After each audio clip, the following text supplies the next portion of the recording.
can't hold it. Let her choke everyone, please. I can't hold it.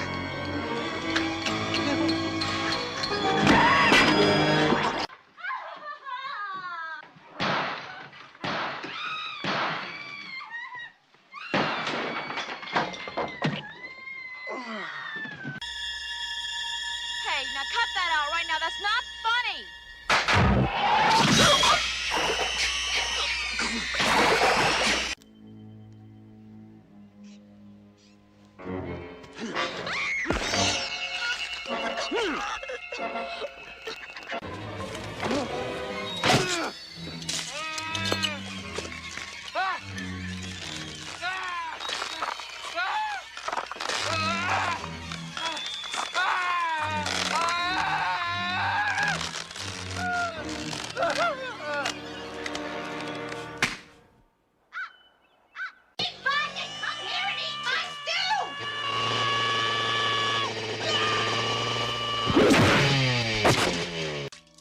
You talk. You dumb.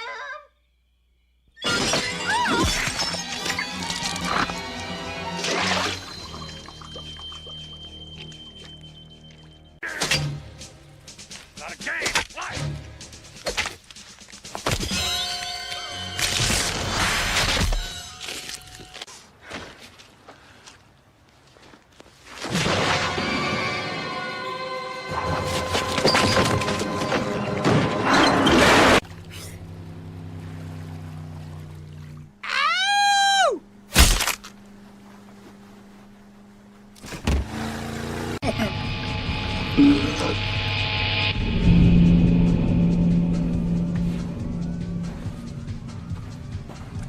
Check out this fucking guy. Well, hey, Jethro! This is a rave, not a Halloween party. Why don't you go find yourself a pig to fuck? Yeah, invite only corn poke, and you weren't invited. Son of a bitch.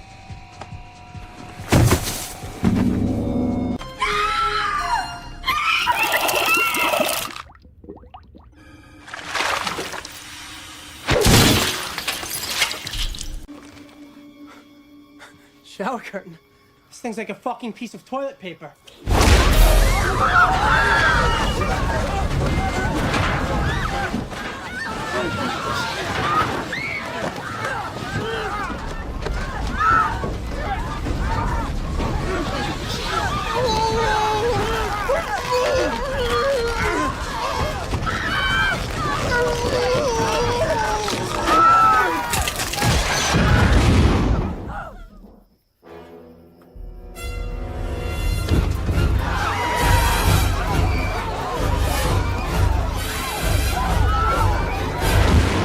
How is he?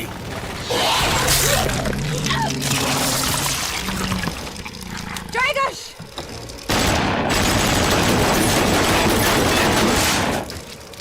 Fuck, you can shoot him! Hey man, I can't. But you heard that walkie-talkie, dude! And the fucking gun's in the car, man. I just want to get into town. Why don't you just fucking Get away relax from and me, grab a fucking beer, fruitcake! man? Back off! You're not going any place! Party. Fuck! Shit, man.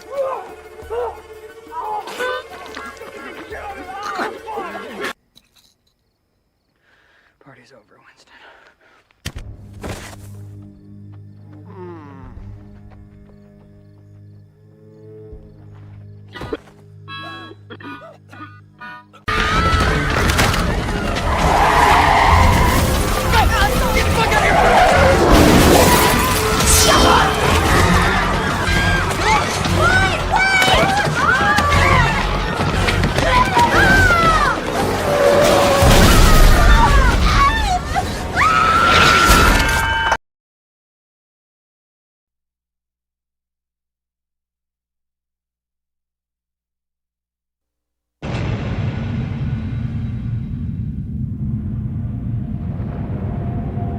Horror has many faces.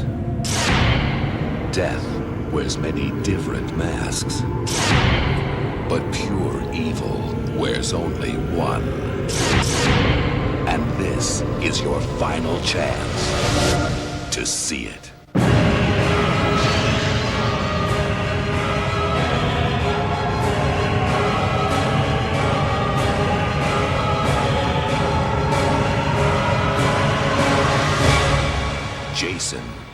goes to hell. The Final Friday.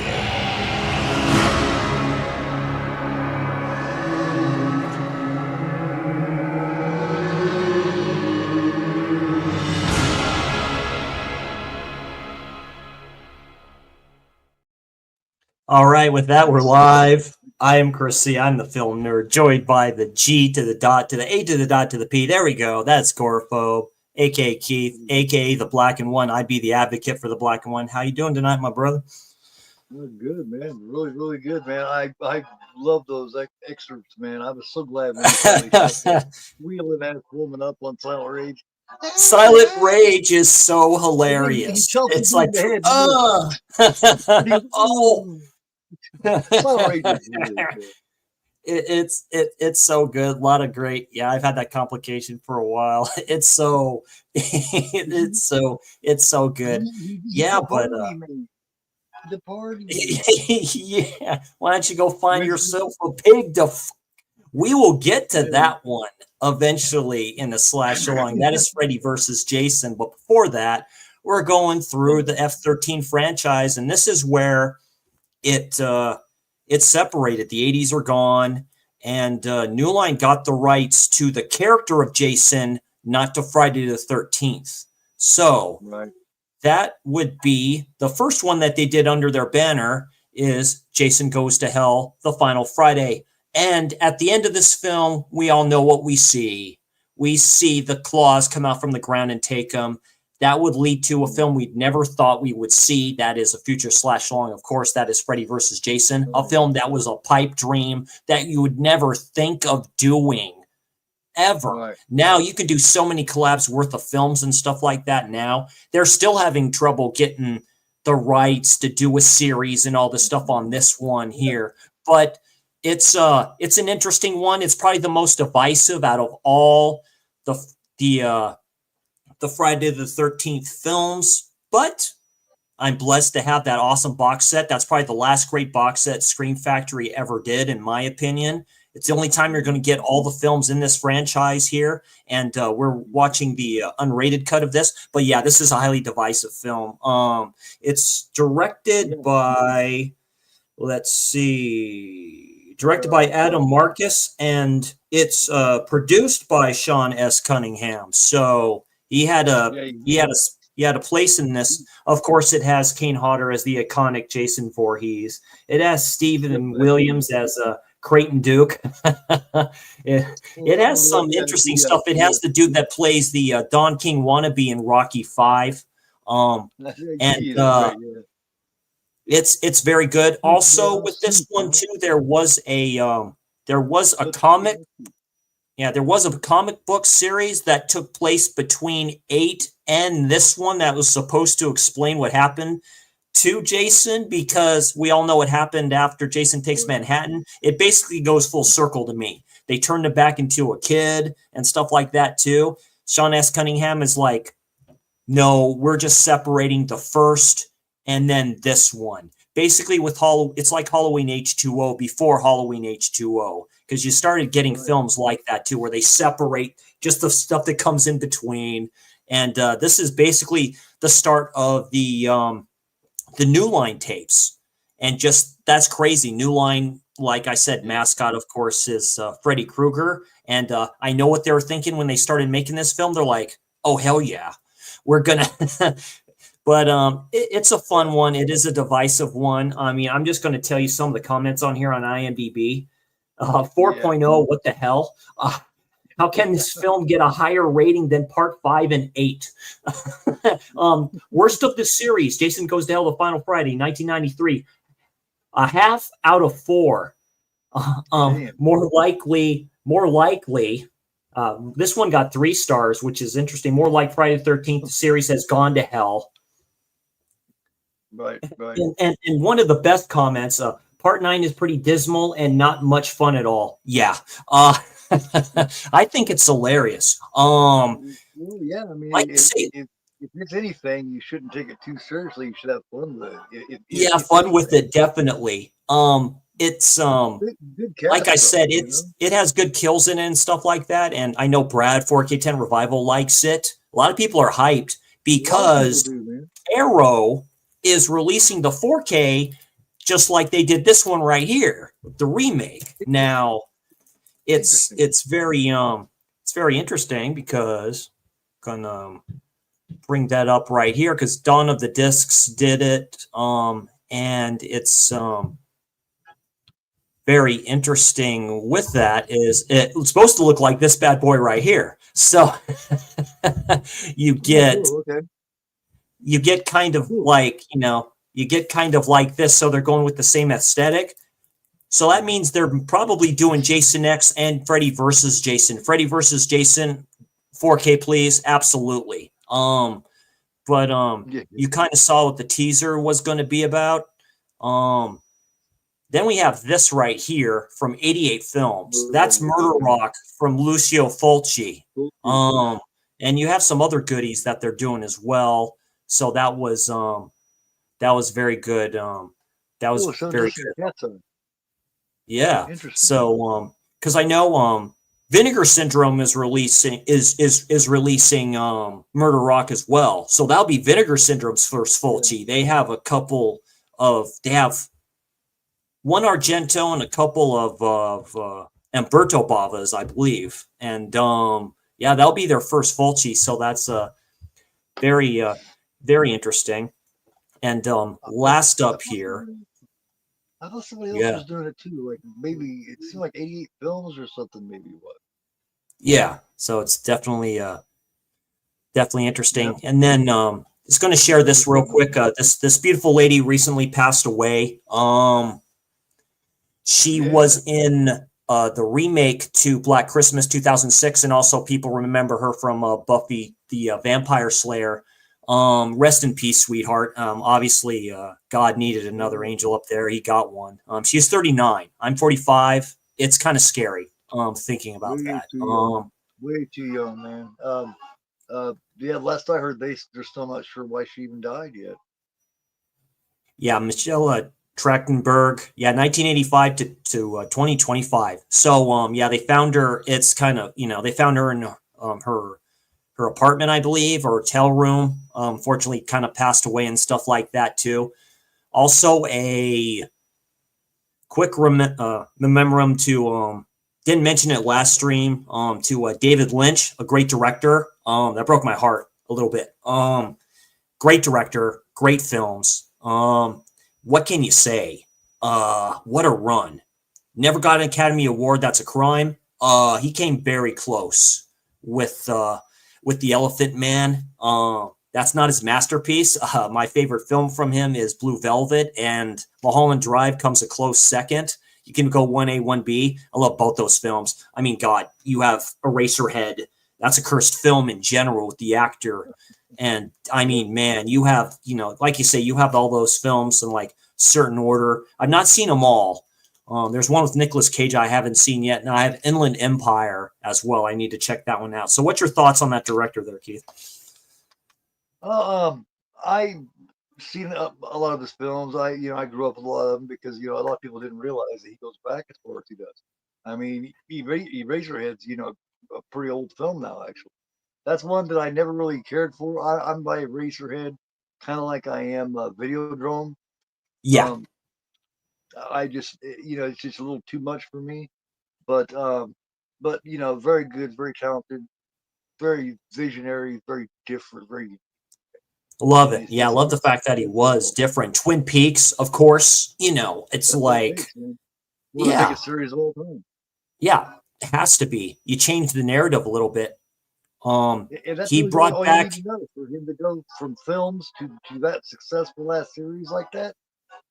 That's not easy. That transition isn't easy, especially for a director or a writer. You know what I mean? Yeah, him, and he's up there with Dennis Hopper now, so they're just probably do a film together up there. I remember that story. It's in the Blue Velvet extras and stuff like that too. Dennis Hopper was an alcoholic. David Lynch told him, no drinking here, dude. He got sober. And God bless him. Like I said, Blue Velvet's a masterpiece to me. The film is just a trip. Yes, it is. Hot take, I've not watched any of the Twin Peaks stuff. It is on Max. I do plan on watching it. Trust me, there's a lot of series I plan on watching. True Detective is another one. But yeah, we've lost some good ones this past month and past couple of months and stuff like that. But it's okay. We keep on trucking on, you know what I mean? And so we got good old Stacy in here. Always good to see you. What scares me is some of the old great legends that we grew up watching, as kids. Like, say, they were our age when we first started watching them. Yeah. They're getting to an age now where they're dying. Donald Sutherland. We grow up with them, right? We grow up, so do they. Yeah, we get older. They do whatever. James Earl Jones, Darth Vader, God, Conan the Barbarian. It's like, Fucking James Garner, and now you got people like Tommy Lee Jones and Clint Eastwood and Sylvester Stallone, and a lot of those people getting right at that age where Chuck Norris. Losing somebody like Clint Eastwood or Sylvester Stallone will be so fucking surreal that it won't even seem true. Like, everybody will go around searching for proof. You know what I mean? No, it wasn't. No. That's gonna be heartbreaking, especially with Clint Eastwood, man. He's very close to my heart because my mom was a big fan and she raised me watching him, and I've watched him since the time I can remember anything. I remember seeing Clint Eastwood. Oh yeah, it's Clint Eastwood for me, like during my grandpa's time, like I say, old school wrestling, Larry Sabisco and all that stuff too. John Wayne, Extreme Prejudice. That's the first movie I kind of watched with my grandpa. I asked Grandpa, what's this? He goes, this, Chris, is Extreme Prejudice. That's what it's called. And I'm like, good young Stacy, yes. I'm close to Victor Miller. I know Adam Marcus. I've had a lot of dealings with Sean Cunningham. I can answer most of any questions you have for a franchise then and now in the future. Is that A24 series is still going on there, Stacy? Because they have a person that's supposed to play Pamela Voorhees. If you would know if that's still done under A24, and I'm wondering how that's going to be because it's supposed to be called like Camp Crystal Lake, I think it is. So I've seen pictures with the chick that played, the first final girl in the series, pointing at the sign. I always like that idea and stuff like that too. Kills a new program development. Nice. Yeah, very cool, Stacy. God, I love it. Yeah, very good. Yes, and I do mean a good young Stacy. So, yes, Patrick Wilson is doing a multi-role in Cape Fear instead of Steve Jr. Oh, wow. Okay. Patrick Wilson is a good actor, but you have to put him in more interesting stuff. In my opinion, he's not someone who can do anything. You got to put him in the right place, man, for him to be totally. Yeah.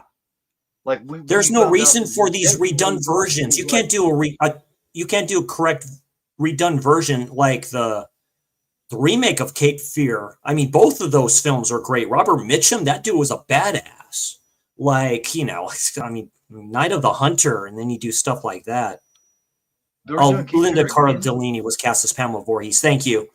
So it makes me wonder if it's going to be like Bates Hotel a little bit with Vera Farmiga playing the mother, and stuff like that. So maybe kind of being like that, that'd be very interesting.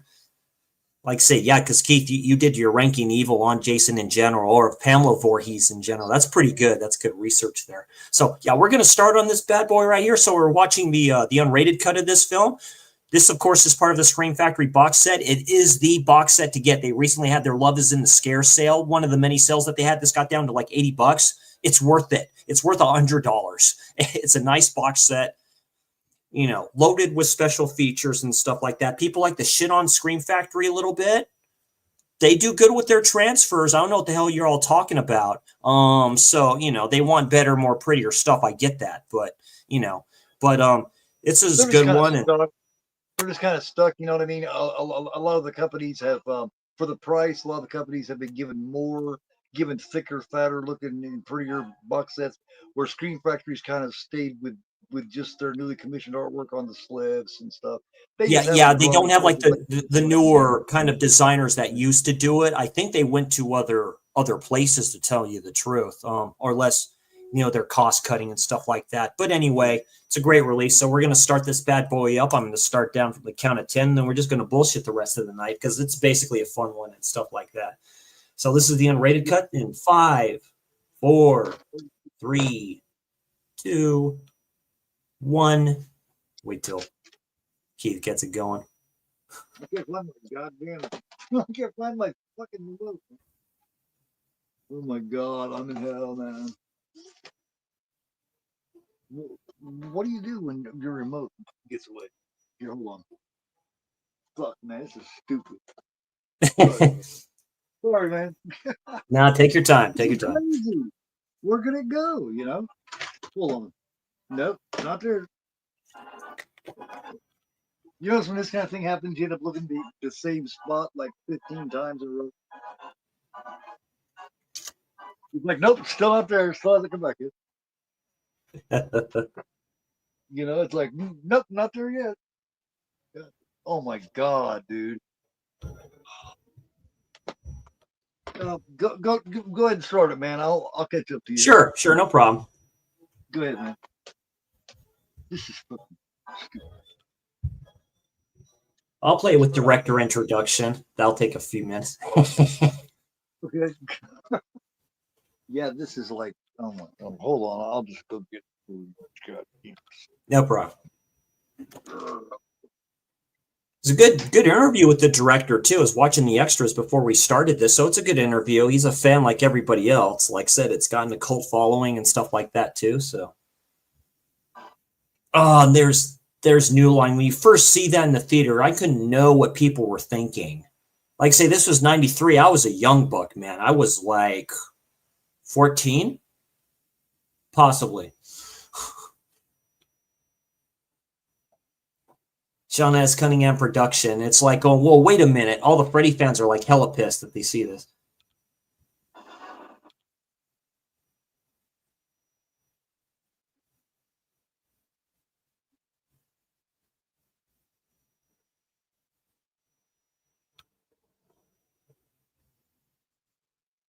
I do too, Stacy. I do feel bad when he's shot and stuff like that. I do. It's like going on, and they put the army out on him, man. They do like a bunch of explosions and shit like that. We're like, we're gonna annihilate you, sucker. We're just like gonna kill you.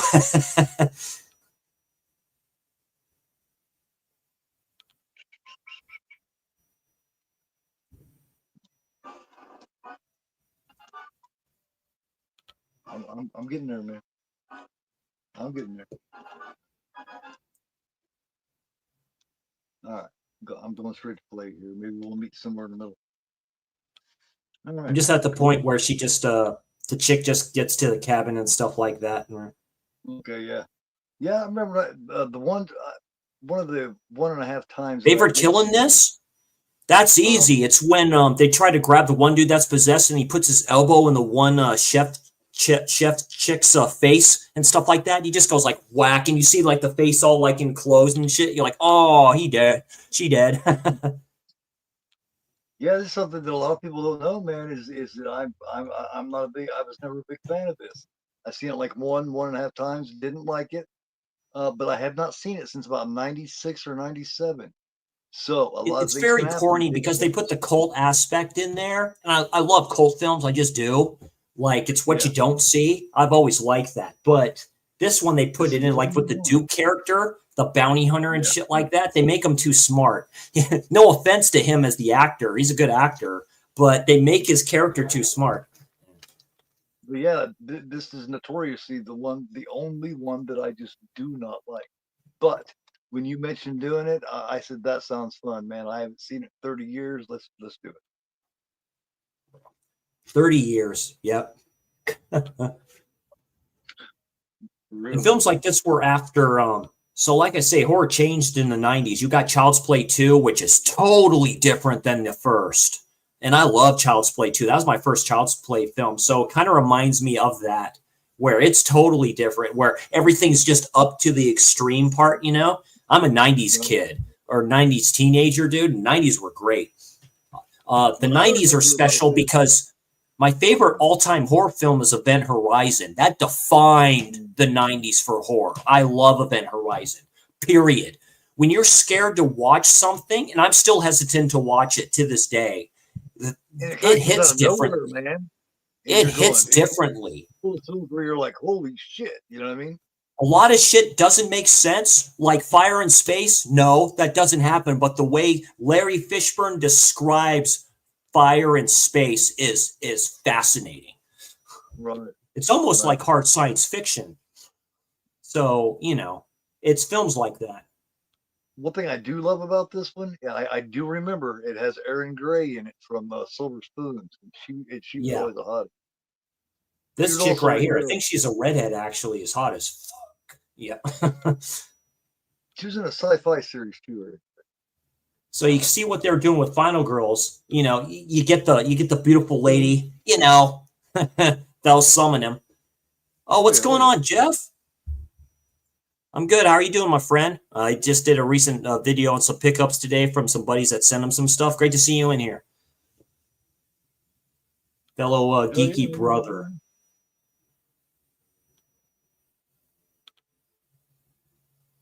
Yeah, the lights go out. So basically, this is a setup. She knows he's there. Sean Cunningham opened to the idea of Creighton Duke being related to Reggie the Reckless in Part 5. Would you like that? I wouldn't care. It wouldn't matter to me. George Washington Duke. Just puts a hustle behind that muscle. There's a lot of good fan films on YouTube, like Roseblood is a great unofficial spiritual successor sequel to Part 7. In my opinion, it's very good. It has the dude that played the piece of shit doctor. Like, he died like a month after. They dedicated that film to him. It's done really well for the budget and for how they did it. I was impressed. Yeah, it's called Roseblood. Highly recommend it. Yeah, I've not seen that yet. Yeah, you mentioned that. And spoiler, Michael Myers is in there, and they do that on purpose. I'm like, you guys suck. Yeah, but yeah, there's probably at least 3 or 4 Good Friday fan films. Oh, yeah, I love it when they do that because they try, because they're passionate and they want to do it. It makes for great filmmakers. For future filmmakers, do that all the time. No one's gonna make a better film, idea and creatively wise, than a wise, down to earth, big fan of the series. You know what I mean? If you put that together with common sense, you could come up with probably the better ideas than any professional writer can come up with. Oh God, yes. It's not easy either. It's not easier being a director. It's hell not easy being a producer. Yep, there we go. Getting ready to stab her. They're writing for the dollar sign. The fans writing for the passion, for the love of it. That's the difference. Anything writing for the dollar sign, it's not going to be as good. And they all have like pistols and shit and shotguns and stuff. I'd have machine guns, man. I'd blow the fuck out of them. Give me a bazooka, which they do use, I think. Yeah, this fucked me up. I first seen this. When they caught him like this, I was like, oh, that's... I know they set him up, dude. I'm like, damn. That's sacrilegious, man. You can't set him up in his own wood. I cannot do the dance from Friday the 13th, Part 5. I know which dance you're talking about. From what's her name? Hell no. This white dude don't dance well. Yeah, robot dance? He got lights in his eyes. Yeah. Yeah. Yeah, they just blew him to pieces. Yep, there's his head just falling. This is where you see the heart and shit like that. This is a trip. What I can do, though, is nicely caress around the nice rounded breasts of Deborah Voorhees. Yes. I could do that like nobody's business, I promise. Both of them. Just give them a kiss. You know what I mean? Great job, sweetie. Thank you. Yeah, clean up all this shit. I like it when they do report the point of view from one of the officers there. That's when the heart stops beating. Is it just me, or do I feel like they've done something wrong here? You know what I mean? It's like, he's a motherfucking bastard. And Jason's this nasty killer. How dare you do that to Jason? Goes to hell. Jay's the man. You don't do that to him. That was cheating. How well did this? Give me a budget. So yeah, released August 13th, 1993. Filming locations: Eagle Mountain Street, West Hills, California. Okay, Los Angeles, California. Agouro Hills, California. Starting part 3, they just kind of stayed on the West Coast, didn't they? Yep. Budget $3 million. Opening weekend $7 million. Gross U.S. and Canada $15 million. So worldwide $15 million. So yeah, they did pretty good with that. That's so under name low. alone, by the way. That's under name alone, by the way. You know. You know what I mean? $7 million for a Friday's opening weekend is low for back then. I mean, that's really low. Yeah, Terry Keegan. That's who I was thinking of. Yeah. Allison Smith. Yeah. That tells you where it had gotten at that point. People were just, you know, and it's weird. The same shit that people made people completely turn away from it back then makes people love it now. It isn't. People are just weird, man. The same shit that made people hate it and think it was stupid then. Now, people think those same things are fucking fun. They're a blast, you know. It's with Star Wars. People don't like the new trilogy of films, and they appreciate the prequel films, which I saw all of those in the theater, and I liked them for what they all. I think you should have just done. I think you just should have done Revenge of the Sith. I really like Revenge of the Sith. I think if you just would have done that film, we've had no issue. You know, if you would have just done that, there'd be no issue.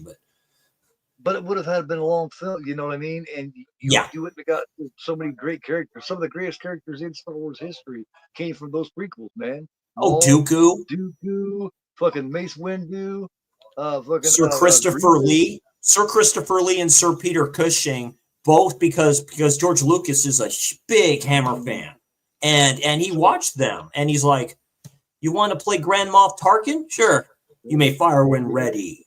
Yeah.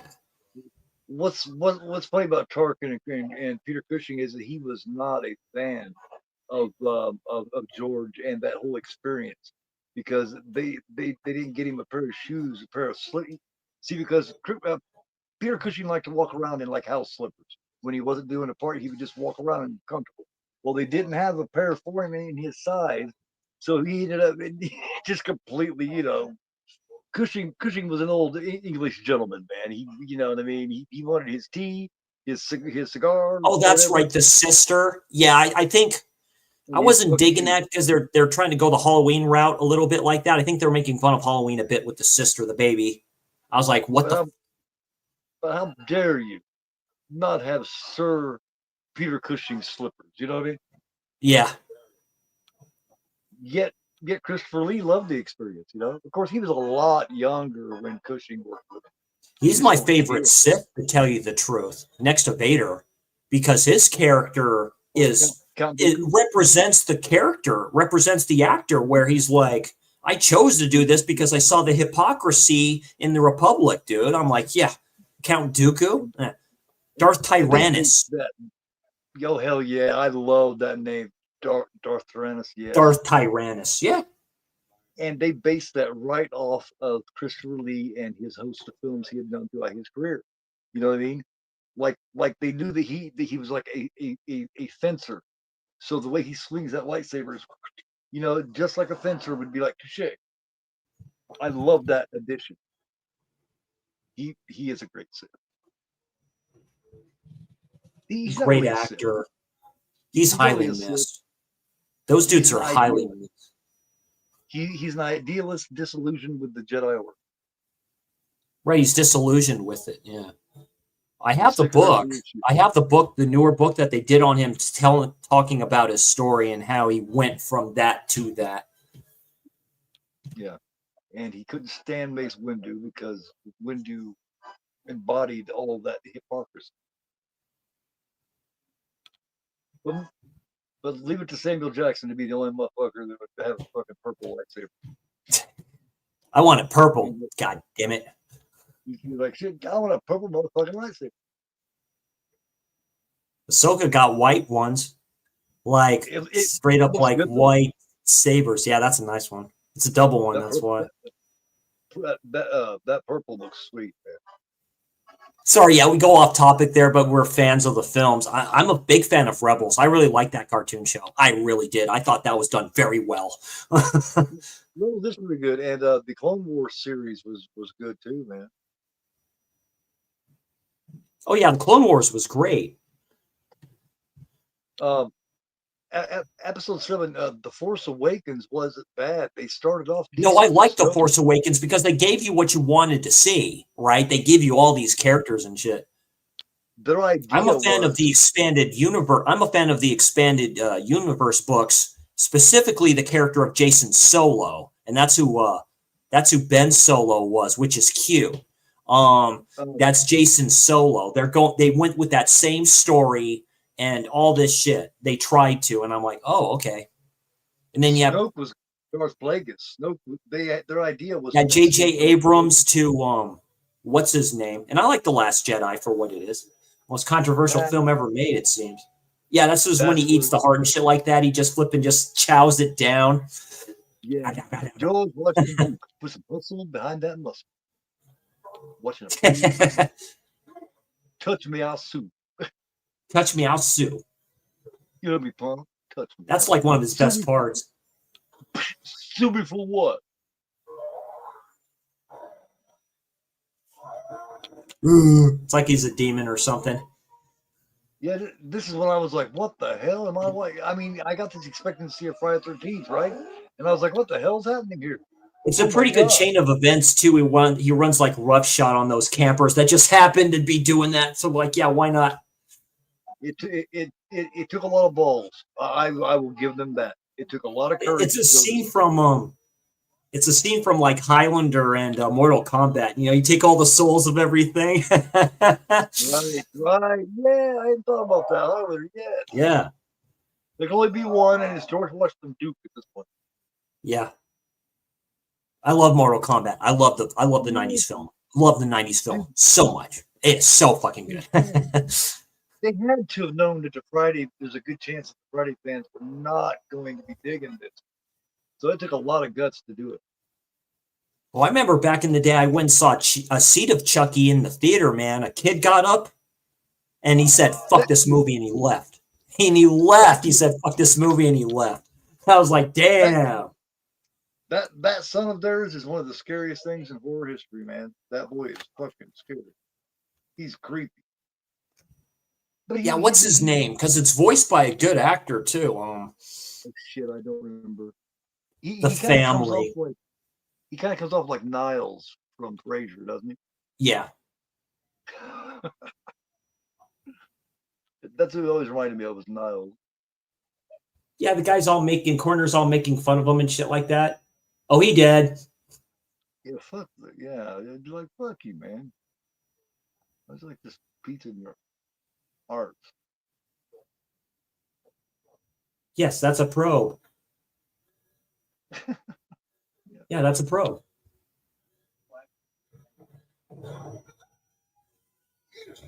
Oh. Yeah, Jason was almost. Hold on a second. Wait a minute. Oh yeah, that's good. He like just presses his shit in there. Yeah, I do like the reflection in the mirror that it's Jason Voorhees and stuff. And, oh, look who it is! Look who it is! It's the security guard.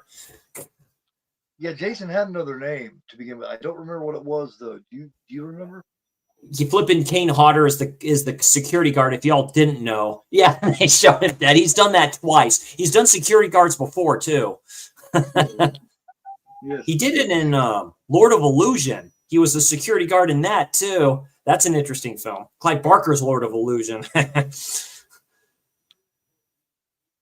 Yeah, I was talking to this one redneck dude about this one time, and what he didn't like about it was the fact that Jason went into a black guy, and I said, "Really? That's your problem?" That's your problem? And of all the issues, that's your problem. That's your problem? Petty shit, man. There he is. Sounds like something H.P. Lovecraft would say personally. We had a little prejudice there, man. Yeah. Yeah, just a little bit nihilistic. Yeah, Jason should have never been a black guy. It's like, what's the difference? He bounces in. Or a Red Hook. He bounces in and out. He's not prejudiced. He doesn't give a shit where he goes as long as he's not dead. What name would have been good for this character if not Jason? Anthony? Jerome? Oh, Jerome all day. Jerome. All Yeah, day Jerome, it's yeah. Jerome. Darius. Darius. Angelo. It was fun from the dog from Hard Bodies. He had a nice time with that dog. Hard Bodies, hell yeah. Grant Kramer from Killer Clowns. Killer Clown. I haven't seen Hard Bodies. A lot of people talk about that film.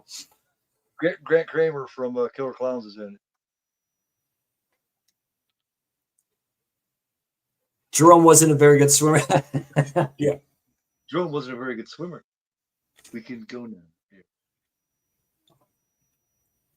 See, Jerome was my son. Today is his birthday.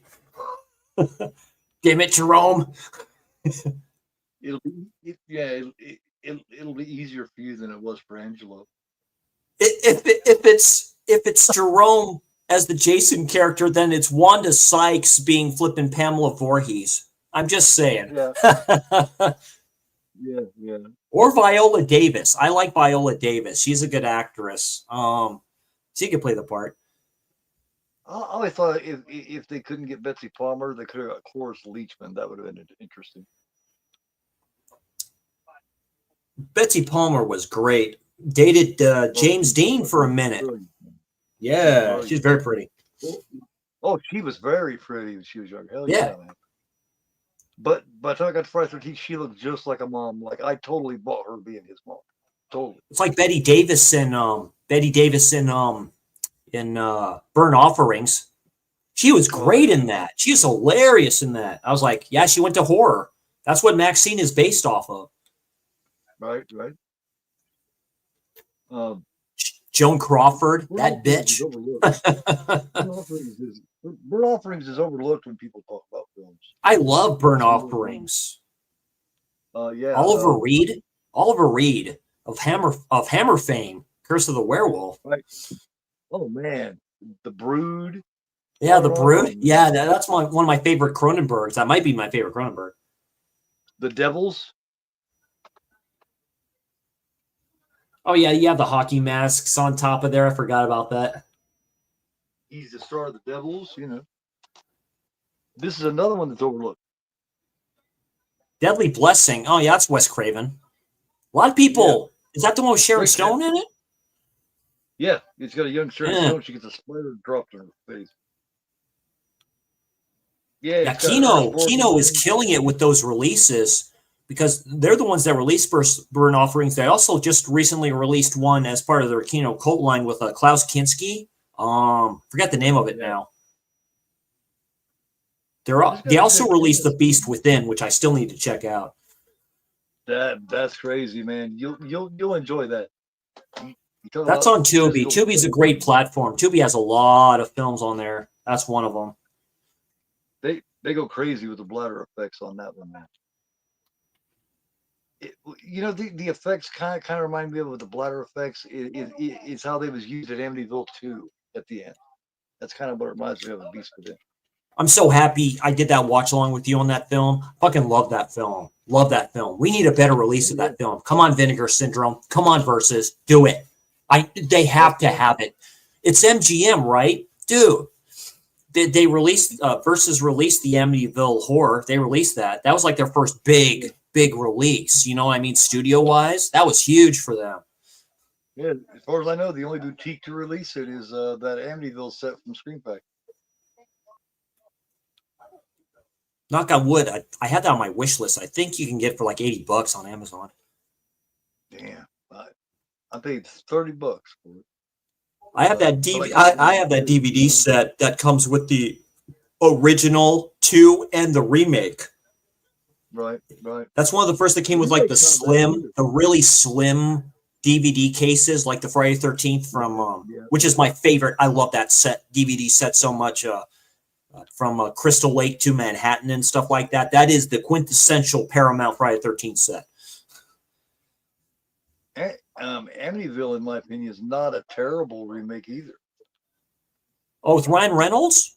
Yeah, I thought it was okay. Yeah, it's not bad at all. Could be much worse. It could be The Fog. I'll show you this while we're doing this. Yeah, or Prom Night. The Fog and Prom Night, I heard, were pretty bad. The Fog, I tried watching. It was the dude that was in Smallville.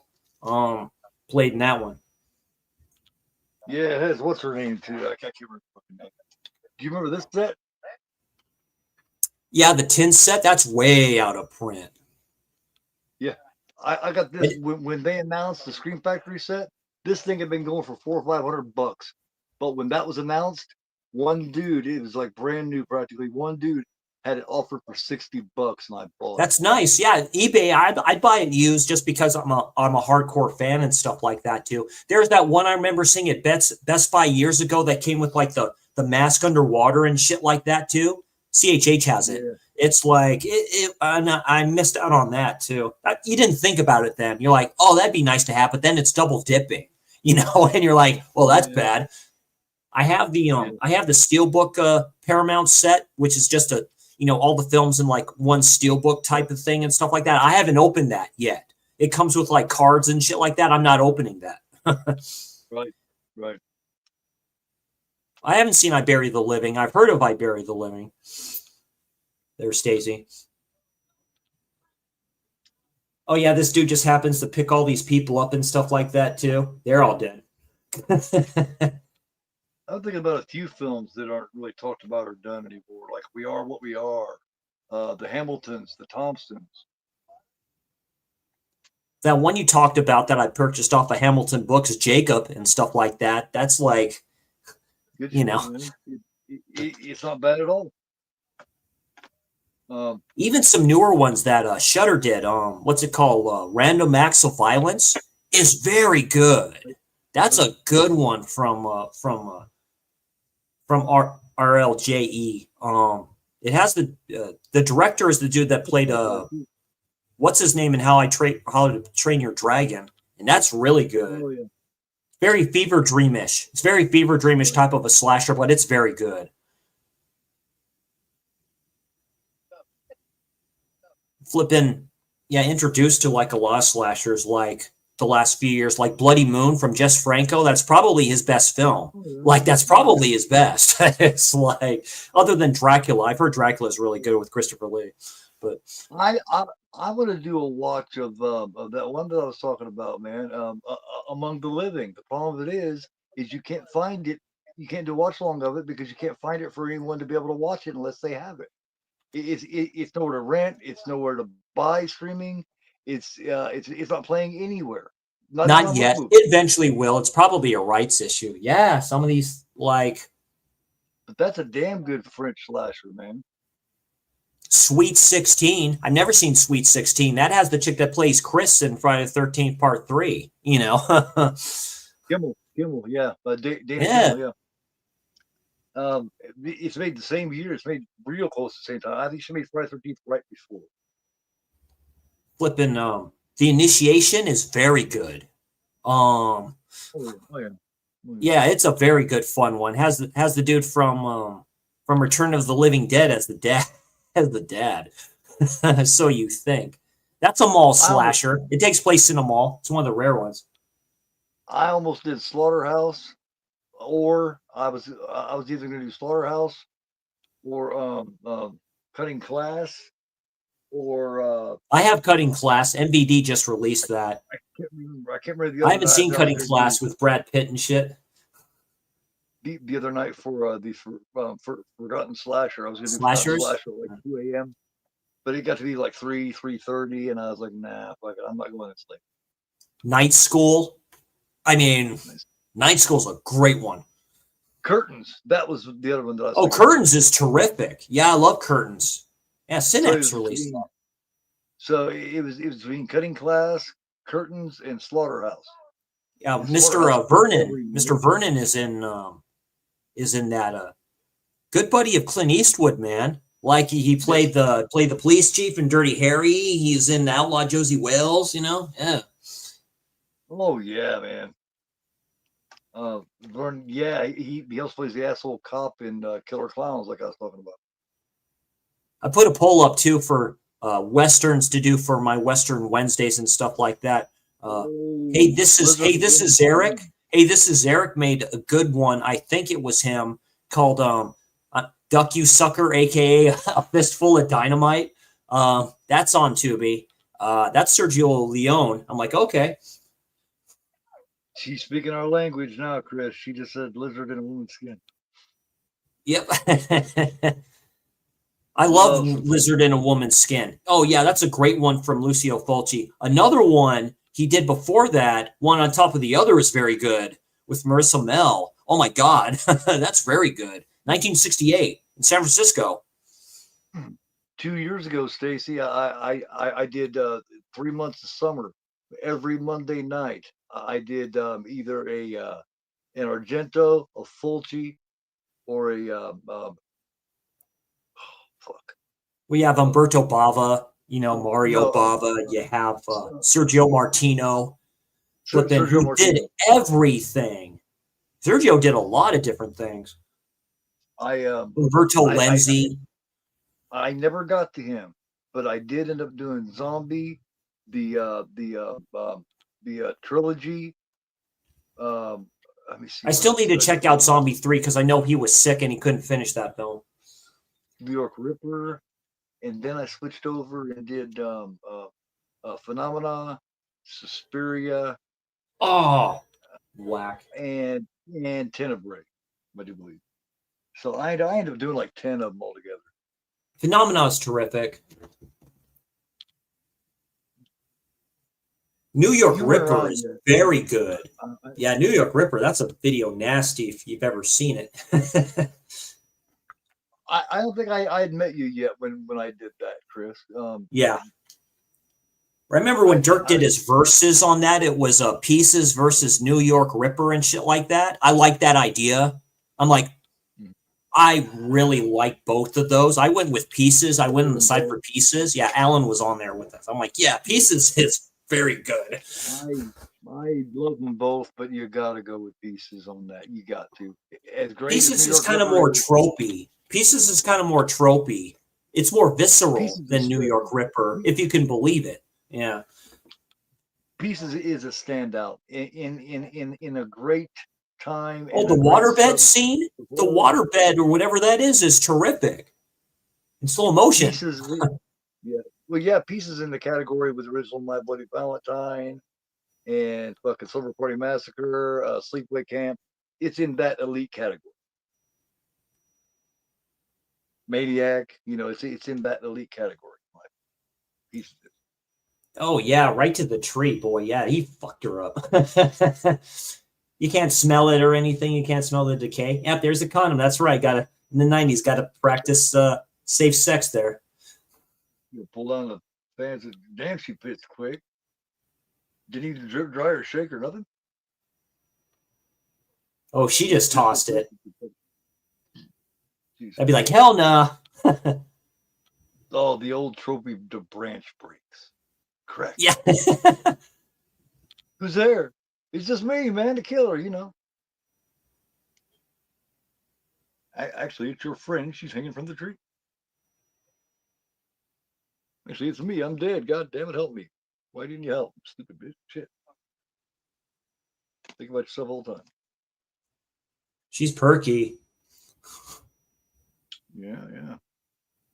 But she just pissed all over that. That dude kind of looks like Mario Lopez, which is funny. From Saved by the Bell. I hadn't looked at him yet. Mario Lopez to Saved by the Bell. You know, Screech died, man. Ain't that crazy? Dustin Diamond, yeah. Yeah. That was a while back. He went straight from being a dickhead that nobody liked, this mouthy ass dickhead, to, and then all of a sudden he was dead. He was selling porn videos. Yeah. Well, yeah. Well, you can't be mad at him about that. Yeah. No. That's the only thing I liked about him. She's grinding that. some great red pasta horror. I love it. Stacy calls it. He just red steps pasta. over the condom like it's nothing. He's like, "What the fuck?" I've never heard. I've never heard Italian horror referred to as red pasta horror before. That's pretty good. Yeah, I like that. Spaghetti horror, you know. Red pasta horror. Oh yeah. She's good. That's the difference with the uncut version. They showed more of it. Yeah, and they showed her splitting her. Like, rip. Baby, can you fuck your old man? He's a Mario Activists are supposed to turn over the films they have to the Russian government, but the Russian government will likely destroy them. So the archivists often keep red pasta reels. Oh, of course they do. Baby, can you ride your old man? He's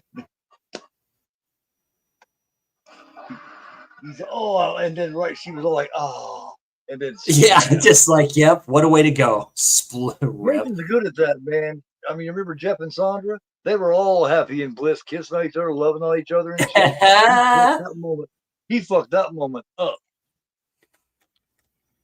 It's like, damn, dude, couldn't you at least let them pass out or something first? They were all loving on each other, give each other nice little kisses. He said, fuck that, I don't like sex, Dad. One of the most depressing is in part 4 with the dude singing in the shower. Dude. Yeah, serenading her and shit like that. And he's just like, hell nah. They had just fallen in love. They had just fallen in love with each other. That was real. Yeah. That was some young first love shit. And Jason said, I hate that. Crunch. Not only killed him, but crunched his fucking head in. Communist market, or propaganda films, there were horror, etc., made for the elite class. Dude, M is a great film. Like, dude, M is terrific. I've seen them. Introduced to that for the first time. Have you seen The Spiral Staircase? Spiral Staircase is very good. Yeah. It's way ahead of its time. Dude, gothic, giallo, like, it has everything. Oh yeah, Spiral Staircase is way ahead of its time, man. That camera shot where it's the same thing, it just winds the camera shot where the basement's at, right? You see it the same time over and over again, you know. Yeah, that was like that was being film nerdy there. Very inspired film, man. Very inspired film. That there's a lot of love in that film. He loved that film. He loved that script. You could tell. You can always tell. You can always tell when a filmmaker loves the film that he's making. Because the product that comes out is just elite over other shit. Yeah, because that was the film that Alfred Hitchcock wanted, but the writers, I believe, for that one. Yeah, was the writers for that one? Yeah. They said, it's okay. We'll help you with a film called Vertigo. We'll call it that. And, you just go with that. I'm like, cool, okay. Diabolique's the one he wanted. Diabolique's the one he wanted. Never mind. He wanted that one. Never mind. Excuse me. I was going to say, because I can see Hitch wanting Spiral. Ooh, he's just stabbing shit in there. Oh, yeah, he takes the cop and shit.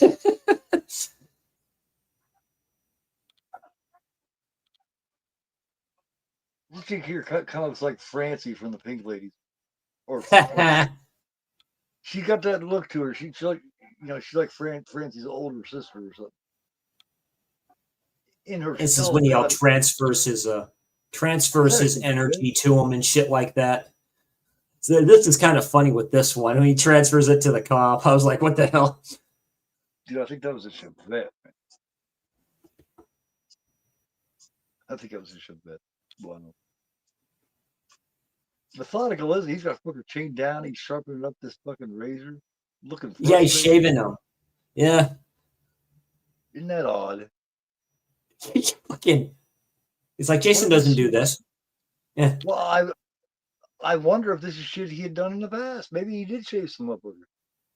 Maybe he drug Jeff off back to his little hovel and shaved the fuck out of him. That does suck the way he shaves off his mustache. This does hurt because that was a full one right there. And he just goes, he's like, fuck. Ah. You know, maybe he took Mark back in his wheelchair and shaved his head bald or something. You never know. Yes, Jason did had overalls in the first film. He did in the first one. He did. Part 2, he did. Yeah, he had overalls. Yeah, like a farmer. Yep. Potato sack. Yep. Part 2, absolutely my favorite Friday. Nice. My favorite Friday and my favorite Friday girl. Oh yeah, that's my favorite final girl. Yeah. Now, my Miss favorite Steele. Jason. Amy Steele. Yeah, Amy Steele. Oh, Yeah. I That wish scene she with would the have. pitchfork and she's holding it there. She's just like, Yeah. I yeah, wish her April agent. Fool's Day. Yeah, she's an Yeah, April Fool's Day. Yeah, I wish her agent hadn't fucked up her fucking horror career, because she would have kept doing some of that shit for a while, man. But he said, no, you can go higher. It's like, damn, learn to She crawl, could have pretty been a woman. mainstay in that. She could have been the Tommy Jarvis. She could have been that character. I'm deadly serious. She just could have been a fucking serious fucking scream queen, man. Oh yeah, the She was mom. good. She was good at Scott, that what are you shit. doing? Yeah, this is funny. Yeah. sees him in the mirror. She's damn good in April Fool's Day. Like, you truly believe that she is fucking losing it there at the end. Like, she's fucking I've only freaking seen it. fuck I've only seen April Fool's Day once, but it's like the film is kind of a mind fuck a little bit. Like specifically with the ending, it's almost like a letdown. You're like, oh, what? It's like what? I seen it at the theater, and when they all started popping up there and all that shit. Yeah, the dinner cross-section table. went, The dinner table. Yeah, that's a standard. that was a full that was a packed theater, and the entire theater went, oh, everyone collective. They're like, F you. but it's gotten a lot more love now. People appreciate it a little bit more for what it is. Yeah, Kino's releasing that. Yeah, they're taking a lot of Scream Factory titles. Yeah, Scream Factory doesn't want anymore. They can't keep the rights, so they just wait. Yeah, and Kino's like, we'll take it, sure. Yeah, I would imagine so, Stacy. He just washed and shit. And I don't really think he gave a fuck about his pits kicking or nothing. I don't think it really bothered him. He's like, yep, they're kicking, fuck it.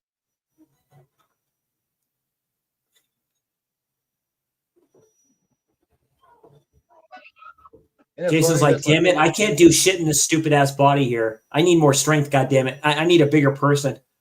Yeah. This is great. He's like, Yeah, part 2 is my favorite Friday, my favorite Friday final girl. Yet, Richard Brooker is my favorite Jason, part 3. I just love the way he halts and just the way his arms look. My favorite Friday is part 4, of course. My favorite Jason is part 7. He's decrepit. He's just a monster in that. Oh yeah, you can see every bone, man. That was actually some pretty nice makeup. Yeah. You see your spine and every little vertebrae. Oh yeah. That was great makeup, dude. That was the best looking monstrous Jason when she just splits the mask in half and stuff like that. And you see that, you're like, oh shit, I'm not effing with that. You gotta be out of your mind. Brooker, man, Brooker almost come off like Neanderthal. He's almost cavemanish. The way his right, because he had like a hunchback a little bit. Yeah, he had a hunchback a little bit. The fingers almost did a Lugosi kind of thing. Nice.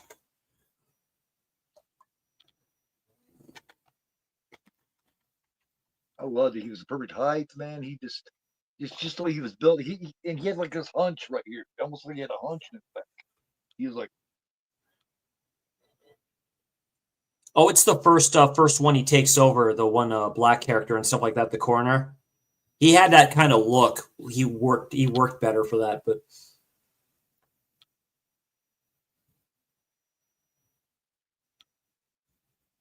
yeah, she's dead.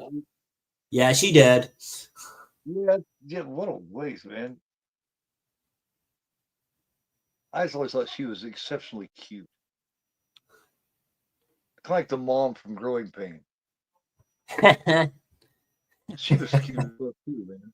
She's just cute, you know. I like saw something on Instagram, that show, The Hogans. Remember that one from like 88 from night to 93 with Jason Bateman? Yeah. I remember that show. I was like, You remember Valerie's damn. family? You remember Valerie's Yeah. family? Yeah. Yeah. Yeah. You The remember the wrestling mom. one with Lionel Zato? Oh.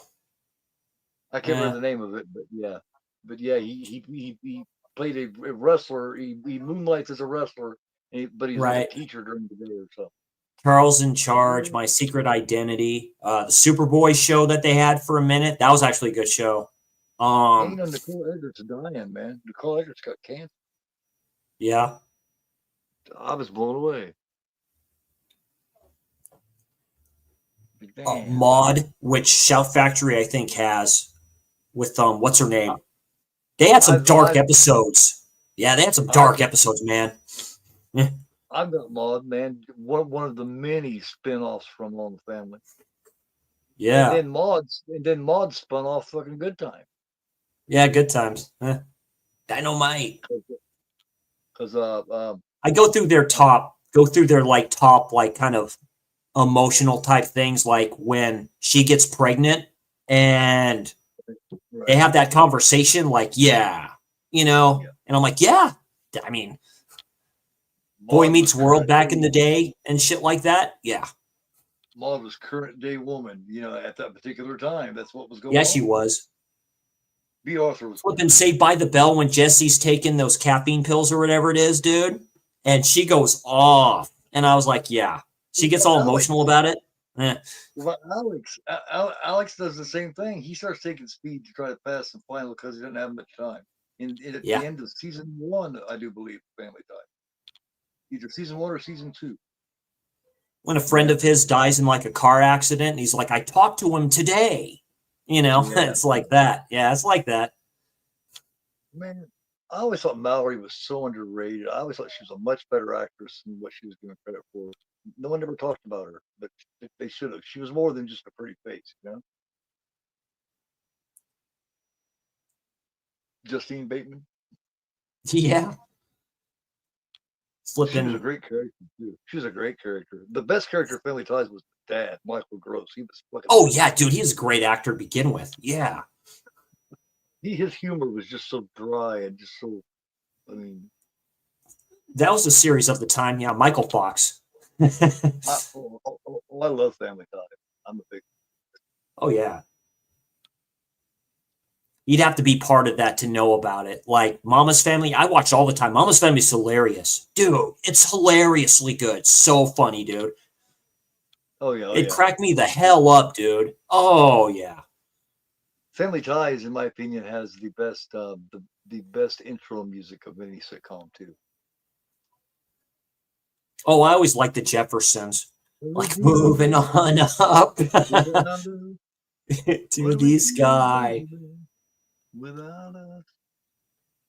That show got serious quite a few times because that's a takeoff of Archie Bunker, and like he called his daughter-in-law a certain term. I was like, I asked Grandpa, "What's that mean?" He told me what it meant. I'm like, "Oh, okay." I was like, "Yeah." Yeah. What about No Carter with "Give Me a Break"? Oh yeah, give me a break. Give me a break. Yeah. Welcome Back, Carter was really good. Oh, I love Welcome Back, Carter. The first 2 or 3 seasons of that can stand against any show, any sitcom, anytime. Fucking hilarious. When Travolta was part of the cast, 24 full time, man. Taxi. Oh, yeah. Andy Kaufman and Jackie Chan. Danny DeVito. Holy shit. Yeah. Carol Kane. Yeah, Carol Kane. Great actress. Tony Danza. Yeah, that's right. Boy, they just went to different places, man. It's like evolution, man. Tony Danza, that dude. Yeah. Fucking Kaniki from Greece. all those motherfuckers was in Taxi. That's how a lot of them started, you know. Clint Eastwood started in a Western TV show for the most part. Yeah. Exactly. Rod. Yeah, he played Rowdy. Johnny Depp and flipping 21 Jump Street. Yeah, he got that because of his work on Nightmare. Yeah. They seen his face and said, "Man, we got to get him, and he does a good job." You know, stuck him in there with Dom DeLuise's little brother. Fucking. What is it? The one detective that all ran it, who's like the principal or something like that. One black dude. I forget his name. He's a good actor. Well, I don't remember. It's been a long time. He also had Holly Johnson and Pete. Yeah, nostalgia. It's nostalgia. Nostalgia is a drug, really. Like Alf and all that shit. You know, it's like Rodney Pete, man. That's a name blast from the NFL past. Rodney Pete, from the Detroit Lions. Oh, Stanley Tucci. Stanley Tucci there, Stacy. An Italian restaurant chef that poisons people. Do you cast Tony Danza or Stanley Tucci? Stanley Tucci, dude. Stanley Tucci can do crazy pretty good. Like Tony Danza. Tony Danza. I can't see him playing like an evil part, right? But people said that about Walter, about John Lithgow. I mean, just watch Ricochet. Just watch that movie. Just watch it, and you see how evil he can be. Blowout. Oh man, he's a great villain in Blowout too. Oh yeah, Blowout. He's great. Oh, and Obsession, he's great in. That was his first with De Palma. Yeah, he's a mainstay. He's a mainstay for De Palma. Flipping Raising Cain. Yeah. You shut up. No, you shut up. Yeah. John Lithgow's like Willem Dafoe and a couple of others. They can do. Oh yeah. I mean, do you remember John Lithgow in The World According to G.A.P? I heard of that film. That's a good early Robin Williams film. It's got Robin Williams, Glenn Close, John Lithgow. But John Lithgow plays a trans. Cliffhanger. He's good in that one too. He plays a good evil badass. He's trans. Sexually, he's a trans, but he's a former NFL football player. Okay. Oh, okay. He's good at playing parts like that. He's a good character actor like that too. He can kind of switch it up pretty good. Watch World According to G.A.P, man. That's a good one. That's an all-time great. I heard he's really good in Dexter. Oh yeah. Yeah, he finds out who he is and shit like that. He all comes sees him at his workplace. Yeah. Glenn Close in World According to G.A.P. She plays Robin Williams' mom, and she is brilliant in it. Oh, Glenn Close? Yeah, she's a good actress. Yeah, she's interesting. I loved her in The Big Chill too. Big Chill's a good one. Oh yeah, that's right. You gotta get the baby. That's where he tells him this funky, stupid ass story about the child. This guy's great, man. He is look at how serious he is with the look in his eyes, man. He means every word of that. Yeah, he does. He's putting like everything like really straight out there for the part for that. This is what it is, motherfucker. Pay attention. You can't, but Jessica can.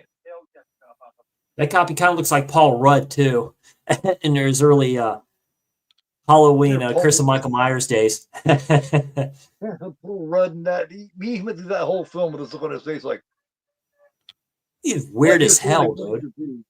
He was confused as fuck in that. He just looked like, what the hell's that?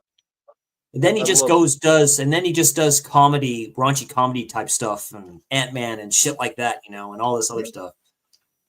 And the 40-year-old virgin. He's in the 40-year-old virgin. He is great in that. He's flipping hilarious in that shit. He's great with the comments. Nobody makes a comment like Paul Rudd.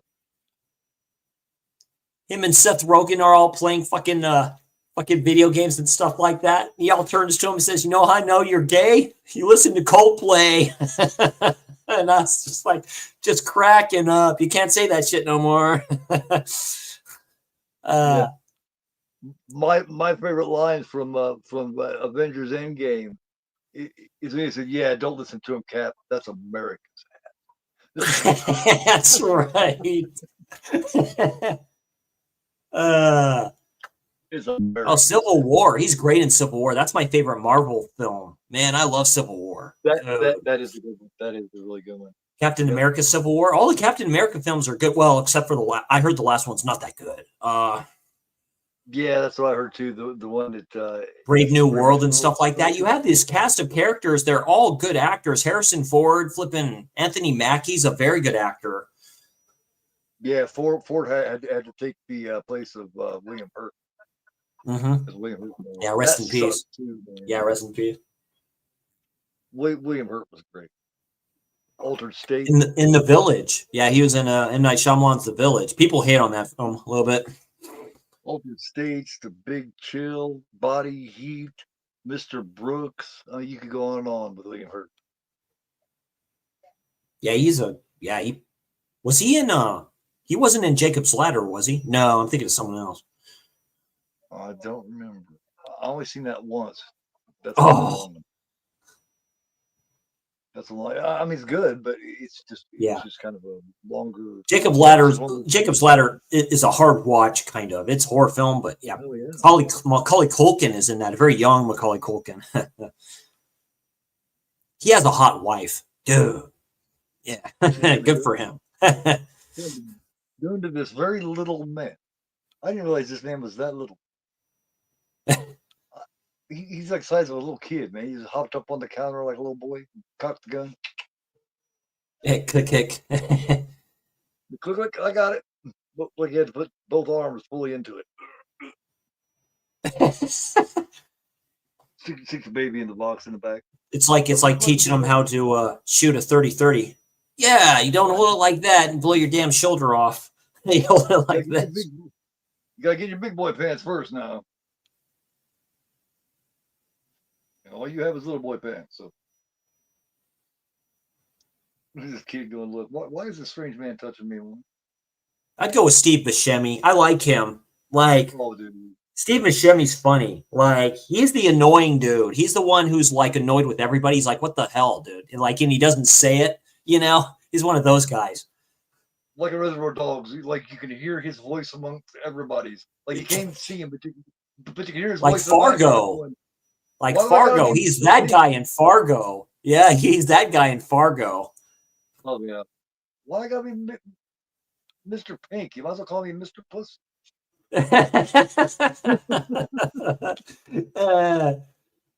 Well, of course you're saying that. He was in Boardwalk Empire. Yeah, that's what he was in. Yeah. Completely different kind of role for him in Boardwalk Empire. He always plays the follower. He never plays the man. You know what I mean? And he does it great too. It's like Woody Harrelson and Matthew McConaughey in True Detective. Those two together. Yeah. Like you're like, what now? King in Yellow. Yeah, the King in Yellow. Yeah. Yeah, sure. Yeah, sure. The King in Yellow. Matthew McConaughey plays weird so well, man. He does. Like complicated. He's a complicated motherfucker, man. Frailty. Oh, that was when he proved he could do more than just show his abs. Him and Power Spoons. Man. That was in his contract for those rom-coms. It was in his contract that he shows his abs at least once per film. And he said he got out of that shit as quick as he could. Was it Dazed and Confused or was it Fast Times? Where he's like, all right, you know? That's a great role, man. Dazed and Confused. Yeah, I don't know how he went from that to showing his abs constantly. He was good in We Are Marshall, playing that coach and stuff like that. It's based off a true story. Yeah. He plays a good role in The Paperboy, too. Nice. Interstellar, I still need to watch that one. That's supposed to be one of his better roles, too. It's supposed to be just a great film. Believe it or not, I haven't seen it either. Interstellar, what's the one with Jodie? Is it the one with Jodie Foster? Contact. Yeah. Yeah. Yeah. There's the book. Yep. Yeah, the Necronomicon. Yeah, it's the Necronomicon. Yeah, it's the Book of the Dead. I was like, it's the fucking Necronomicon. And it's the Evil Dead version, you know what I mean? And it's the Evil Dead version. That's crazy. I forgot about that. What I like about the films, the Evil Dead films, that's an underrated franchise in my opinion. Like each one of the books is different. It evolves. So each one is different. because there's more than one. It's a grimorum technically. So Sam Raimi did his history. That's veering off topic. I'm a big fan of H.P. Lovecraft and that occultist shit. There's a lot of different grimorums made by these bishops. Like, yeah. Isn't it basically Demons' names in them and shit like that. Yeah, the Black Bibles. It's not necessarily the particular book. It's what the book says. Yeah, it's what the book says. Yeah. That's the power. That's the power. Yeah. It's like, are you sure you want to summon this? Because this is what you have to do, and you can't trust them either. Everything comes with a price. That's one of my favorite parts in the remake when you say it, Kanda, and you can see it coming and shit, and you know this long-haired fucker's in big trouble. Yeah, the dumbass decides to pronounce the names. I'm like, don't you know anything about history? I would love to have seen it at the theater. I bet the whole theater is going, motherfucker, shut up! Don't you know better than you know what I mean? I bet people were all into that. Oh yeah, this is where he takes up the reporter guy and shit like that too. He's like, yeah, this guy's kind of on the pukey side. Yeah. Listen, I'll talk to Jessica. Then letting us shoot her. I'll bring the police. Let me talk to Jessica. Fool's Gold. Yeah, Fool's Gold. I remember that one. Yeah. We'll just discover the body on camera. No biggie. Yeah. Was it yeah, Killer Joe. Yeah, that's William Friedkin film. Killer Joe is great. Yeah. Dude. That is my favorite Matthew McConaughey performance of all time. Wow. I'll kill you all. Wow. Nice. Yeah. Rex, is he short? Is he tall? Is he fat? Is he skinny? Tell me about Rex. Oh, she goes right into like the basement area and shit like that. Yeah, that looks funny. That's very Cronenberg. When you see the face being like peeled off the thing like that, it's all like, that's very Cronenberg. Hellraiser like. He's like, Great fucking cast, man. I can't remember the girl's name, but I love that girl that plays the girl in Killer Joe. She was fantastic, man. She really, really put that over. Fool's Gold, was that the one with Anne Heche, the late Anne Heche? Was that the one with her, or was I'm thinking of something else? I'm not sure. I know she was in the Psycho remake, and she was in that one. She was very pretty. Man, that sucks. She is very pretty. Yeah. She's one of the rare women. See, I don't like short hair in women usually, but she's one of the rare few that can wear it really nice. Yeah, her, Mia Farrow, Mimsy Farmer. They all went for that look back in the day. Yeah. Halle Berry wore it well too. Edwidge Fenech, even though I like her better with long hair. Oh God, yeah. It don't really matter with her, but yeah, the long hair. Yeah. She's just so erotic looking. Well, you need something to pull. Sorry, you just do. You need something to pull there. You know, she just comes off. When you see her, you just think about sex. Some, you know, there's that kind of attraction too. McConaughey and Kate. Oh, Kate Hudson. Thank you. Yeah, it's Kate Hudson. What I'm thinking of. Kate's all right. She does. Oh, I loved her in Almost. Oh, and Ray Winston. Yeah, and Donald Sutherland. That's right. Rest in peace, Mr. Sutherland. Yeah. That one part in Almost Famous when she finds out that Russell had traded her for a case of beer, and you could see it hurt her immediately. That is so powerful, man. Kate Hudson. That's a period piece of a film. Yeah. In my opinion, that's one of the greatest films ever made. It's like in the Virgin Suicides when oh God, what's his name leaves Dunce's character there, leaves her there. Yeah. What a dick. Yeah, that's Josh Hartnett. Thank you. Great film. Great film.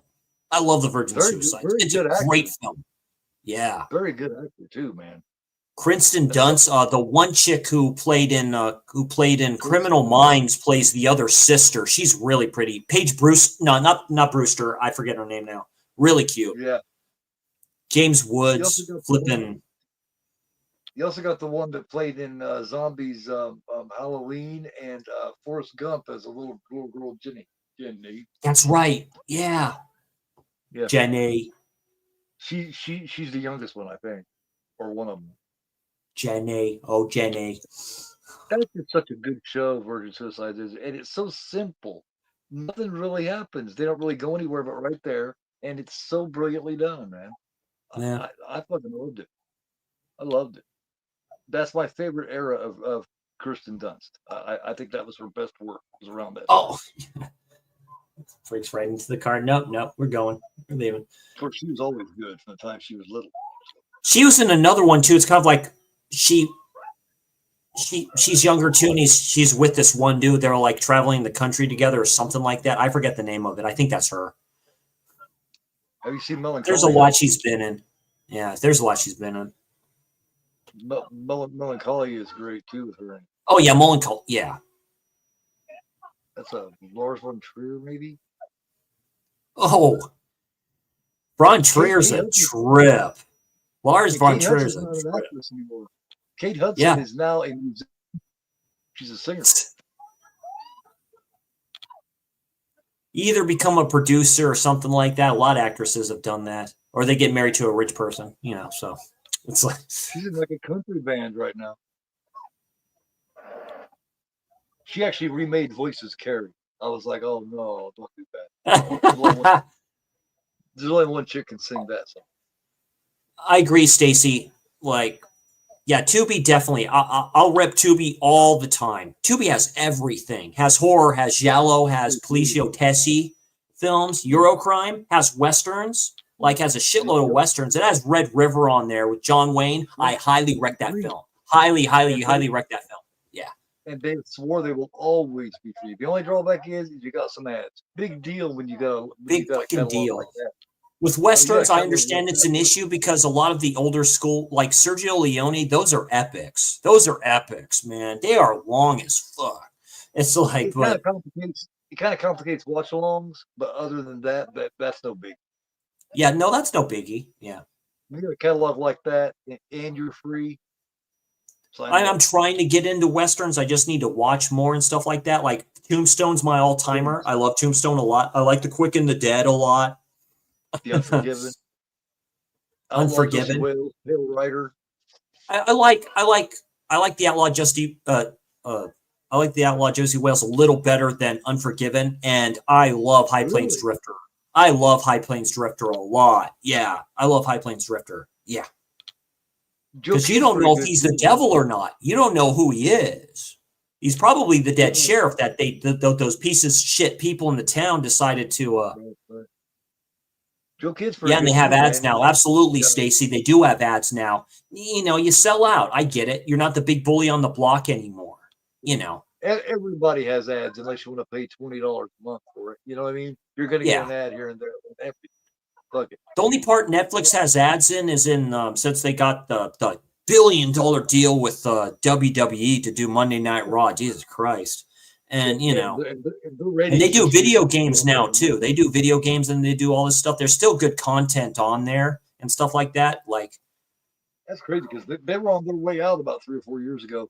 Like, they were on the ropes. They were about to close up, and they turned that shit around nice. It's all those documentaries, man. It's that. Yeah, it's that too. If you're talking about WWE, is because they ousted Vince because they found enough to finally oust his ass. I'm just saying, but because they by far have the best original documentaries of any. No, Netflix does. Oh yeah, I love their docuseries. Conversations with a Killer is great. The Ted Bundy one is one of the best docs I've ever seen. Good, really good stuff, man. Really good. I Am a Killer is a good docuseries that they've continuously done. That's very good. So I think that's part of what saved them. Instead of reaching out and getting other stuff, they made original programming from the inside. That was smart. Saved them a lot. The one director, Haunting of Hill House, and the one with the priest and shit like that. It's very Stephen King like. Oh. Well, he did Gerald's Game too. Oh God, they just released Hush. Scream Factory did. I forget the name of the director now. I have to think about it. Midnight Mass. I need to watch the rest of that. It's very Salem's Lot like. as a film, or as a series. I'm like, it has the director's wife is in practically everything he does. So in The Haunting of Hill House, which is a more modern take on the story from Shirley Jackson, which is a great book, great story from her. Good old like scene from like the Terminator. Since the Terminator was all big, he decides just to shoot the bleep out of this dude, and he just keeps on coming there. Come with me if you want to live. One of the older ones from like around 1970, 71, I do believe a lot of people want to talk about. It's The Legend of Hell House. That's actually pretty good too. Roddy McDowell and shit. Yeah, The Legend of Hell House. I've heard of that one. Yeah. Twisted. Yeah. That may be based because I have the book. I have the book Hell House from Richard Matheson. It may be based off of that one. I do believe. Yeah, I do believe it is, man. It's like a typical like tropey 80s story where a bunch of like these people go into this haunted house and stuff like that. Each person is different. That's what I like about 80s paperbacks from hell, basically, you can call it like, because they just get to the point. Yeah, The Legend of Hell House. Here it is. It's a Scream Factory. Nice. Pamela Franklin, Roddy McDowell. Let me see. Yep. Based upon Richard Matheson's novel Hell House. Yep, Hell House. I started collecting books like probably when the pandemic started and stuff like that, like paperbacks from hell. I have that book that Grady Hendrix did that introduced me to like a lot of the Valancourt books. Those are re-releases of stuff like that. So I have a few of those. So like The Nest. That's based off the book. Talk about If you're no, are you afraid of the book? Yeah. There was a lot of that shit going on in the early 80s. Oh yeah, NYPD Blue. Yeah, I used to watch that show with Dennis Franz. Yeah, that introduced me to Dennis Franz. Yeah, Jimmy Smith. Yeah. Before that, David Caruso was in it. That was a very young David Caruso too. David Caruso's great, man. First Blood. First Blood was the first thing I ever seen him in. Oh, that's right. Yeah, that's right. First Blood. That's right. He was the good one out of them all. He told Galt, dude, Galt, what are you doing, dude? You know, and stuff like that. He goes, you have a problem with me? I was like, shit, dude. Are you guys blind? Can't you see this guy is crazy? Why don't you leave him alone? You know what I mean? Alone. He tried to warn the bunch of fucking bumpkins. Oh, this is a great scene right here. Yeah, in the diner. This is terrific. Like, ballsy motherfucker come right out there with that gun going, bitch, I will shoot you. But this boom, right through that. They did not show this for many years. They did not show this at all. If it's the part I'm thinking of. With the shotgun, they keep on shooting him and stuff like that. He's like, come on, man. Give me a break. Yeah, the bullet goes through and kills the dude. You noticed that? Yeah, you noticed the bullet goes through and kills the dude. That's a nice work, man, with that compound fracture of the forearm. Snap! Ow! yeah. I thought we could have kept Aaron Gray a little longer, man. Made me mad. That's why I didn't like it, because it killed Aaron Gray. Oh shit! Yeah, the little dude. Dude, you're bleeding black, man. Something's wrong with you, dude. You're sick. You need to go to the hospital or something. Oh shit! Oh yeah, where he puts him in the oil, right? Yeah, he puts him in the oil. You son of a bitch! Bah, bah, bah, bah, bah, bah, bah. Oh, there it is. That's my favorite kill here, dude. Right in the mouth. Right in the mouth. Like, bleh. In that hot oil, dude. In the hot oil, man. Yeah, you're dead. Yeah. It took people years to give this one another try and realize that they kind of liked it because it is so different than anything else in the franchise. Boo! People for years just wasn't sure what they were looking at, you know? They were like, what the hell is it? Kind of done in slow motion a little bit. I have heard tons of people say that they like this one now. A lot. Oh. Last couple of years, I've heard a lot of people say they like it. Oh, got her. Yeah, just shoves her right through in with it. A lot of the same people said they didn't like it before, or saying they like it now. So hey, Oh, just crushed her skull, dude. Yeah, nice. opinions can always change. You know, because I never thought people would like this one. Oh no, she's dead, dude. She is more than dead, dude. She's like dead. She's like really dead. They're still killing this motherfucker. Still, yeah, That's overkill, man. that was a mistake. She got too close. Oh, that's a waste. What an asshole. Dude, she just crushes her skull like nothing. Like, What a bully. yeah, there she goes with the truck and the child. A big little bully. He's a big little bully right now. Yeah, but you're gonna stab somebody like that, or you're gonna do something like that. Make sure you do not ever get too close, especially if you got a weapon this fucking long. There's no reason to get that close. Just like in Freddy versus Jason, just remember, you can never die. Literally tells me that you can never die. Yeah. I It's was like like, yeah. dumbasses have a gun and walk right up to somebody with the gun and put it right to their head. What's the point in that? The whole point of the gun is to shoot them away. You know? You go for the heart anyway. You know what I mean? You don't The pull out a heart gun pumps and the walk blood, right dude. and touch. Yeah, I'll chop the head off. That don't do anything. The heart pumps the blood. Like Dracula, dude. Stab him right in that fucking heart.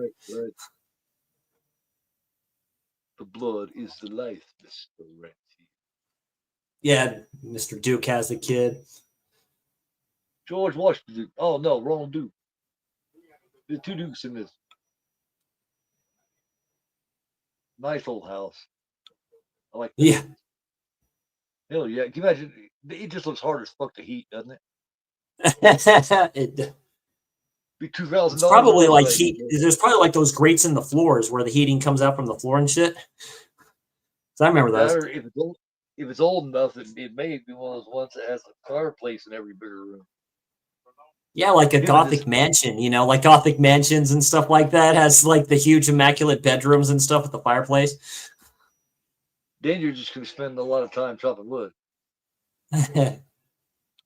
Him and his hat, man. This hat on him just kills me. But it fits him, doesn't it? It looks right. It's like Crocodile Dundee a little bit. Oh my god, yeah. Yeah. Crocodile Dundee, mate. Yeah. That's not a knife. This is a knife. That's not a knife. This is a knife. Yeah.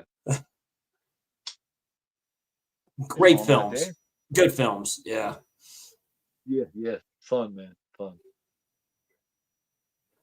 Just fun.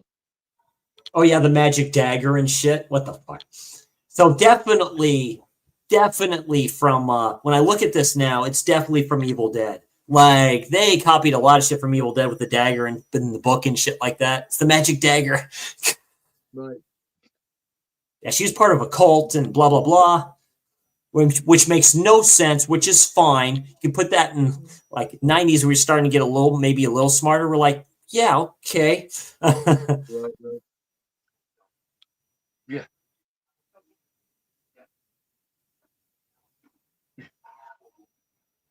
But yeah, the magic dagger. Like the spirit magic helmet. Magic helmet. Magic helmet.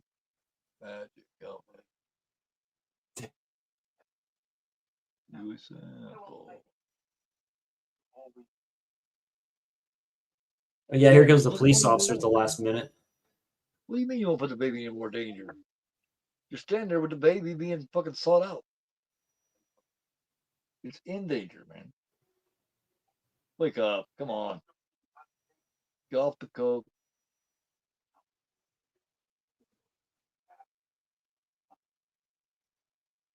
I love this kind of character, man, because he's full of this motherfucker just knows all about it. It's like he was born to know this shit.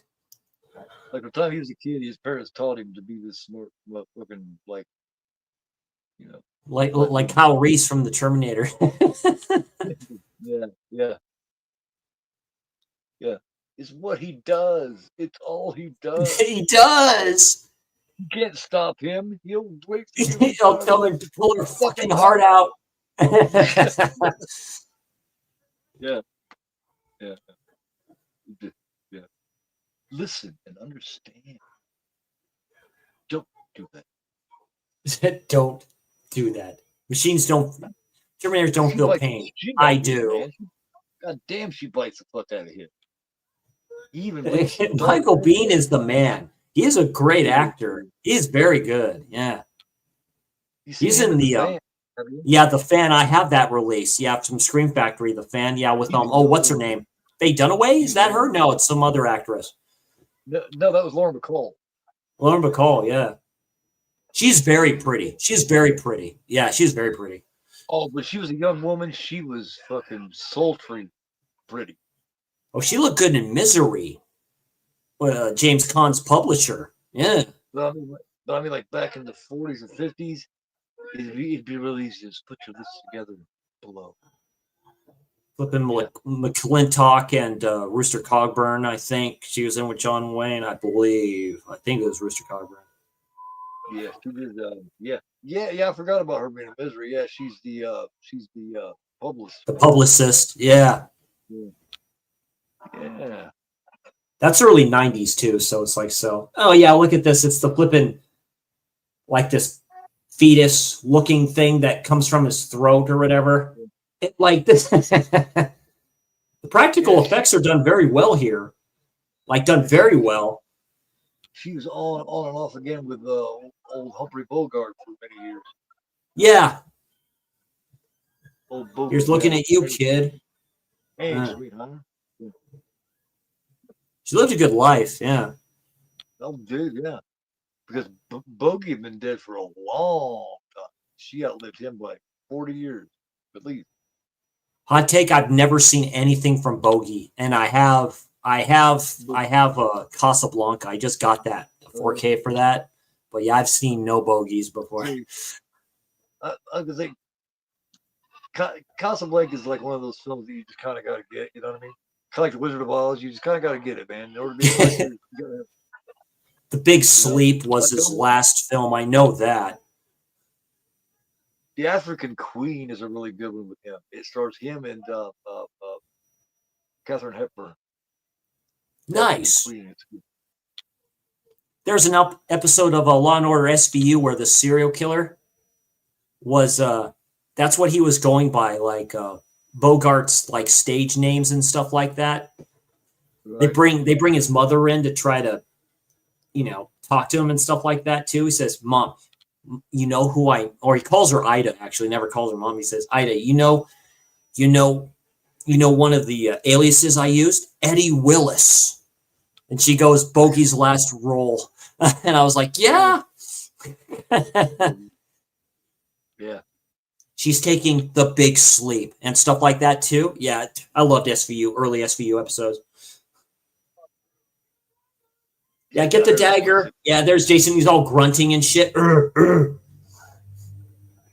just kind of asking for it with a title like that, though. You're just asking for some smart ass to go, yeah, but it's a big sleep. Oh, just broke his back. Oh. He's like, yes, I'm back in form. Kind of. I have returned. It's like, who summoned me? I'm all fucked up, but goddamn it, it's my body. It being what it is. I remember they did a fan versus film of Darth Vader versus Jason Voorhees. Vader kicked his ass. Like knocked him into space, so he's just floating there forever. I seen one of those about a month ago with Vader versus Kratos from God of War. Oh yeah. He doesn't have all his strength there. You'll notice that he doesn't have all his strength, so he's not Franken Jason here. They did that for a reason. Reason. Right. Oh. He's like, yeah, I kick your ass now. King's like, what the fuck? You little bitch. That Manfredini score is coming in strong here. You can hear it. Yeah. Yeah, Manfredini score. It's very distinct. Manfredini scores are. Like he did the score for Hills Have Eyes too, and you can tell. Nice. Ding. Ding. So Hills Have Eyes 2 basically has some Friday the 13th type music. It is.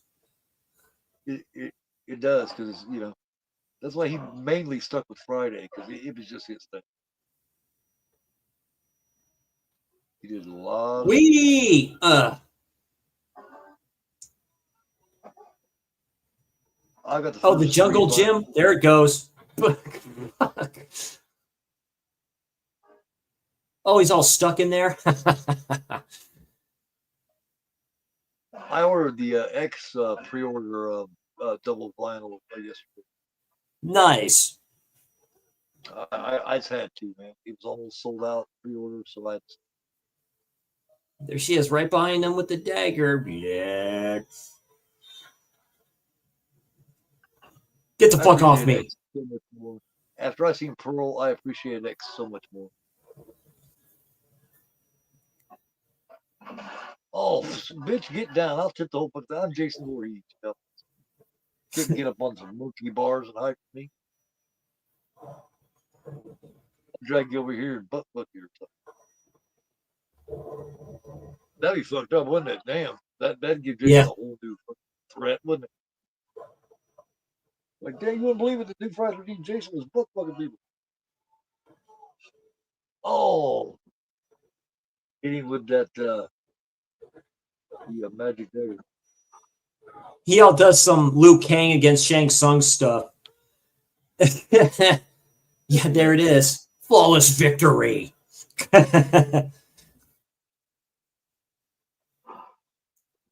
This is cool right here. This is pretty cool right there. Yeah, you ain't going up, dude. You're going down. You're going way down. Yeah. Yeah, Stacy, I checked out all these golem hands years ago. It's got Dennis Farina from early De Palma and Die Hard 2, I think. Dennis Farina's in. Yeah, he's in Die Hard 2. Yeah. That's a good film. The dude from Good Times is in Die Hard 2 as well, the dad. Yes. That man, when he was young in Good Times, have you ever seen a man look more threatening than that motherfucker did? Hell no. When he got pissed, he just looked fucking shitty. You know, like he'd ripped somebody apart. Yeah, Dennis Farina was in early Palma films too. A couple of the early ones. Blowout, in particular. Blowouts. Oh, that's right. That's right. The shady SOB. Yeah, with his wife at the time, the actress. What's her name?